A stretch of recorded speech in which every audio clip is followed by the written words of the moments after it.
chalani okolo Bčkara, pravého prúdara, teda ľavého prúdara boli trošku nedočkaví.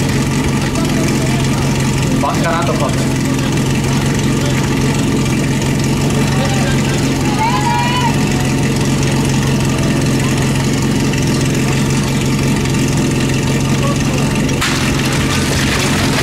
Druhý výbeh dopadol dobre, základňa klapla v pohode, kočík tiež vyzeral byť celkom fajn.